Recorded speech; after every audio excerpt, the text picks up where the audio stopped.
Shalom adik-adik. Siap untuk beribadah ya. Pakaiannya yang rapi dan siapkan juga Alkitabnya. Dan pada saat mendengarkan firman Tuhan, kalian harus duduk dengan diam dan juga manis dan tidak boleh sambil tidur-tiduran ataupun juga sambil bercanda dengan temannya atau saudaranya ya, supaya ibadah kita boleh berjalan dengan baik. Selamat beribadah. Nah, adik-adik, sebelum kita mendengarkan firman Tuhan, kita menyanyikan lagu pujian terlebih dahulu, yaitu Yesus Sahabatku. Yesus sahabatku, kau mati bagiku, besarnya kasih-Mu, sahabat dan Tuhanku, sampai ku besar nanti, sampai aku mati.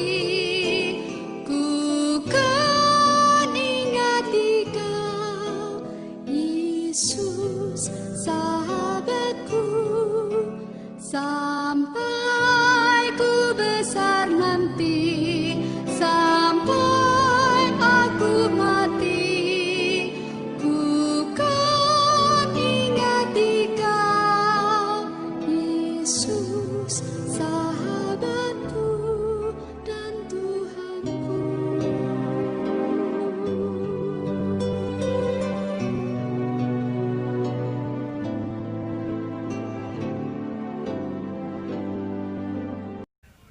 Mari adik-adik kita satu di dalam doa. Selamat pagi Tuhan Yesus yang baik. Hari ini kami ingin mendengarkan firman-Mu. Tuhan, bantu kami untuk bisa mengerti akan kebenaran firman Tuhan ini. Bantu kami Bapa untuk bisa memahami kami menjadi anak Tuhan yang baik, menjadi terang dan garam, menjadi berguna untuk di tengah-tengah dunia ini ya Bapa, untuk bisa memuliakan nama-Mu. Terima kasih Tuhan Yesus untuk kasih-Mu, untuk berkat-Mu di setiap hari. Kami sudah berdoa dan ucap syukur. Haleluya, haleluya, amin. Shalom semuanya, hari ini Kak Udor yang akan nemenin adik-adik untuk mendengarkan firman Tuhan. Dalam firman Tuhan yang akan kita bahas hari ini, yaitu dengan tema korban menjadi kurban. Loh Kak, memang korban dan kurban itu beda? Tentu beda. Jadi kakak mulai dari korban ya. Korban itu mengarah ke negatif, karena korban lebih dikenal korban kecelakaan, korban narkoba, korban kenakalan anak remaja. Jadi korban itu lebih ke hal yang berbahaya atau yang tidak diinginkan. Nah, kalau kurban itu kakak Eja ya, Kurban. Kurban itu lebih mengarah kepada hal yang positif, karena kurban itu biasanya dikenal untuk mempersembahkan sesuatu untuk Allah atau dalam suatu ibadah. Nah, tema ini kakak campur ya, atau kakak gabung ya, korban menjadi kurban. Itu bagaimana ya? Kita baca dalam firman Tuhannya di Yesaya 53 ayat 1-7. Kita baca juga yang Yesaya 52 ayat 13-15-nya ya. Dalam firman Tuhannya, judulnya Hamba Tuhan yang Menderita. Sesungguhnya hambaku akan berhasil, ia akan ditinggikan, disanjung dan dimuliakan. Seperti banyak orang akan tertegun melihat dia. Begitu buruk rupanya, bukan seperti manusia lagi, dan tampaknya bukan seperti anak manusia lagi. Demikianlah ia akan membuat tercengang banyak bangsa, raja-raja akan mengatupkan mulutnya melihat dia.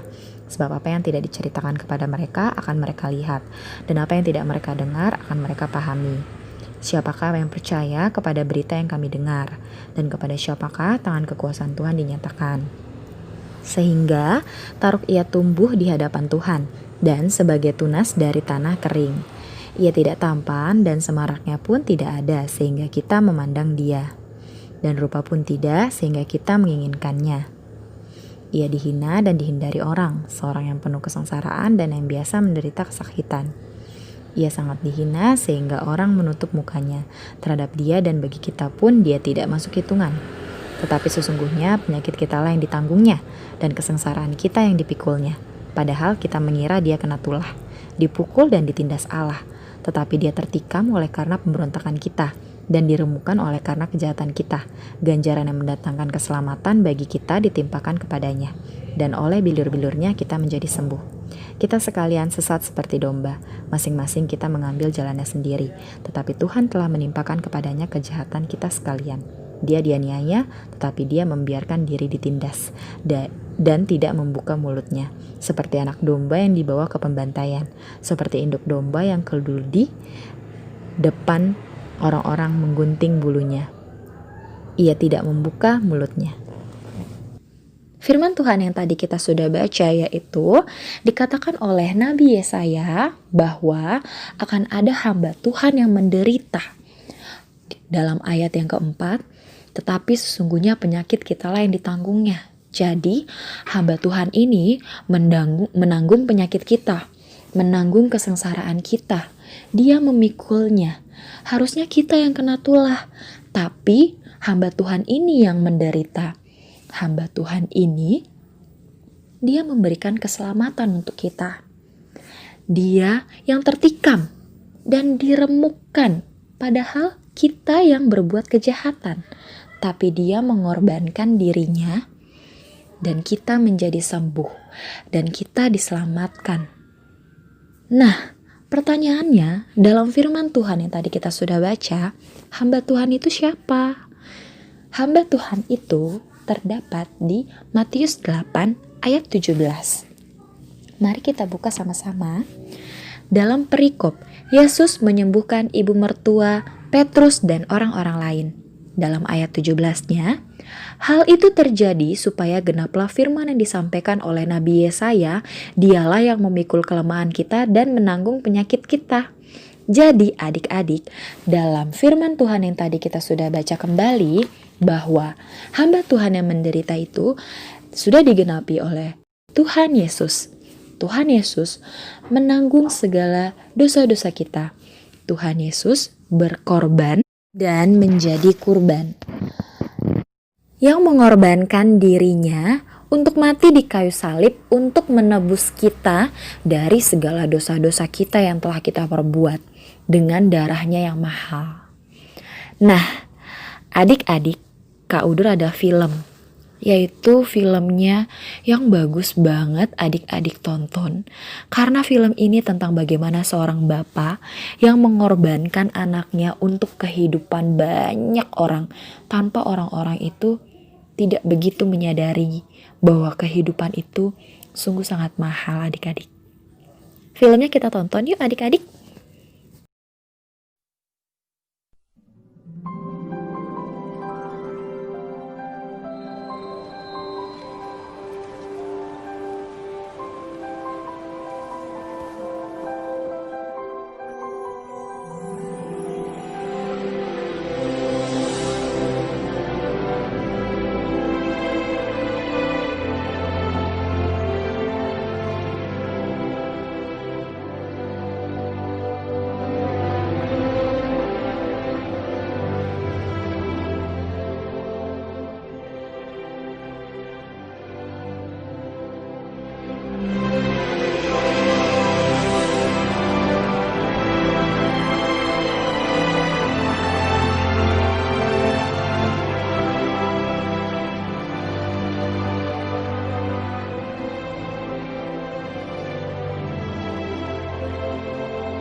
Je régime cette bouche, ça m'en va.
Nah, dalam film yang tadi kita tonton, sedih ya Bapak Albert Drecker, dia sudah menolong orang banyak tanpa orang-orang yang banyak itu tahu pengorbanan yang dilakukan oleh Bapak Albert Drecker yang kehilangan seorang anaknya. Padahal Bapak Albert Drecker bisa loh menolong anaknya.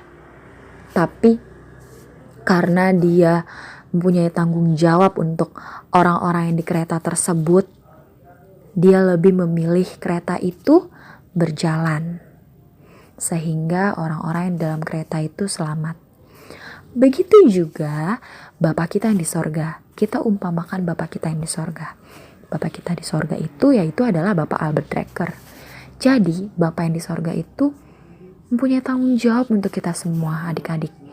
Dan karena begitu besar kasih Allah akan dunia ini kepada kita semua, semuanya tanpa terkecuali, Dia mengaruniakan anaknya yang tunggal.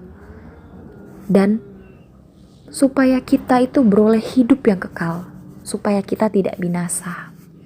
Adik-adik di sini sudah belajar bahwa Tuhan Yesus sudah menjadi kurban karena mengorbankan dirinya untuk menyelamatkan adik-adik. Sehingga kalian semuanya selamat. Sehingga kita semua mempunyai anugerah kehidupan. Itu adalah karena kasih Bapa kepada kita semua. Nah, dalam firman Tuhan yang kita sudah baca sama-sama dan kita belajar tentang pengorbanan Tuhan Yesus untuk kita semua, dalam hal ini kita belajar bahwa adik-adik juga bisa berkorban untuk orang-orang sekitarnya.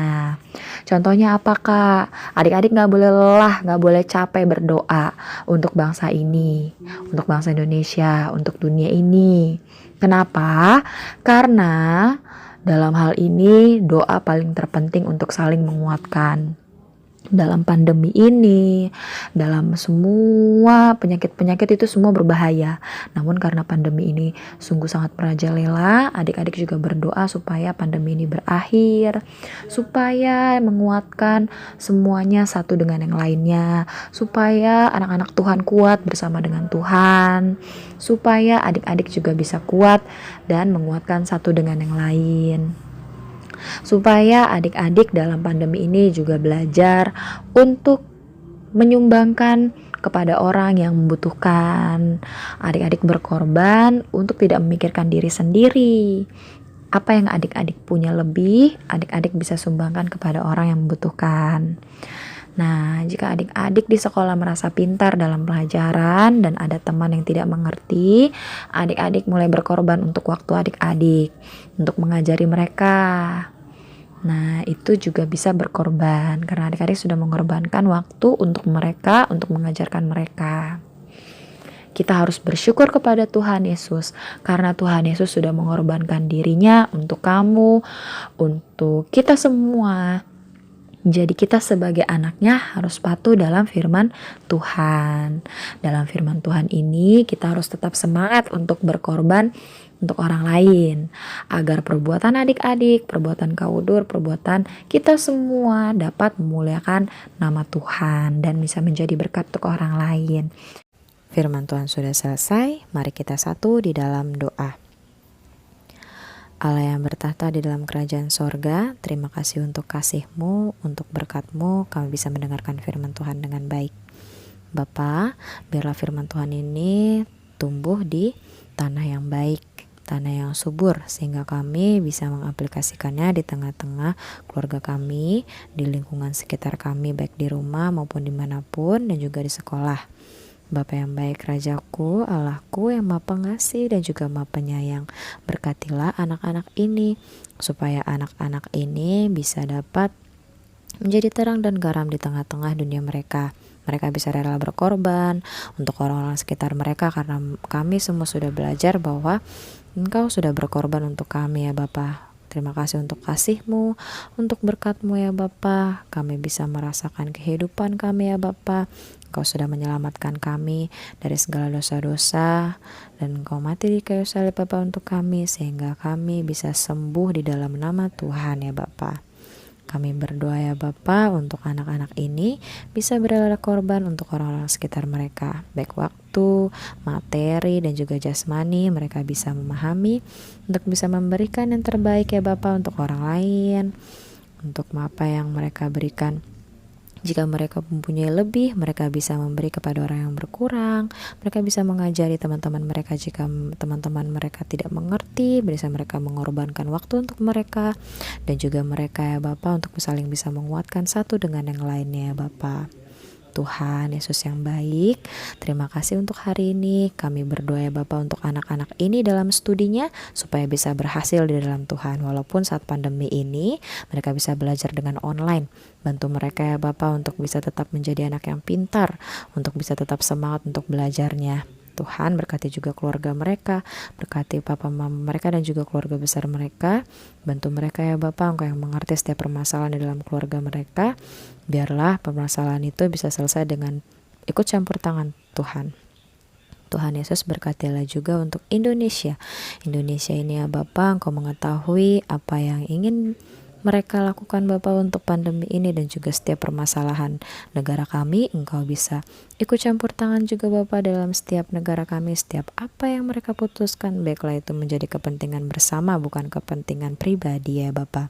Kami akan percaya ya Bapa, Indonesia kami bisa lebih maju di dalam Tuhan. Kami akan percaya Bapa, tangan Tuhan di sini selalu menyertai Indonesia ya Tuhan.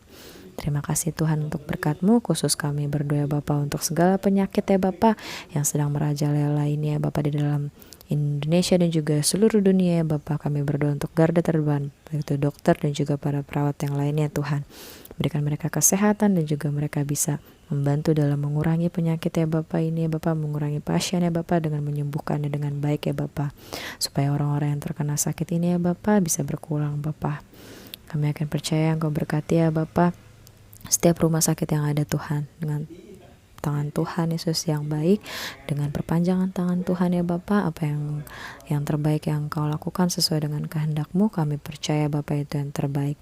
Biarlah orang-orang di sekitar mereka ini ya Bapa bisa selalu kuat ya Bapa, sehingga mereka bisa bertemu kembali dengan keluarga mereka, baik perawat, dokter, dan juga orang-orang yang sedang sakit. Berkati setiap apapun profesi yang ada di dalam dunia ini ya Bapa, saat pandemi seperti ini, biarlah mereka tetap selalu semangat ya Bapa di dalam Tuhan. Mereka bekerja untuk Tuhan. Kami bersyukur ya Tuhan untuk kasih-Mu dan untuk berkat-Mu yang selalu menyertai kami. Kami sudah berdoa dan ucap syukur. Kami alaskan doa ini dengan doa yang Kau ajarkan kepada kami. Bapa kami di sorga, dikuduskanlah nama-Mu, datanglah kerajaan-Mu, jadilah kehendak-Mu di bumi seperti di sorga. Berikanlah kami pada hari ini makanan kami secukupnya, dan ampunilah kami akan kesalahan kami, seperti kami juga mengampuni orang bersalah kepada kami. Dan janganlah membawa kami ke dalam pencobaan, tapi lepaskanlah kami daripada yang jahat, karena Engkau yang punya kerajaan dan kuasa dan kemuliaan sampai selama-lamanya. Amin. Terima kasih, Tuhan Yesus berkati.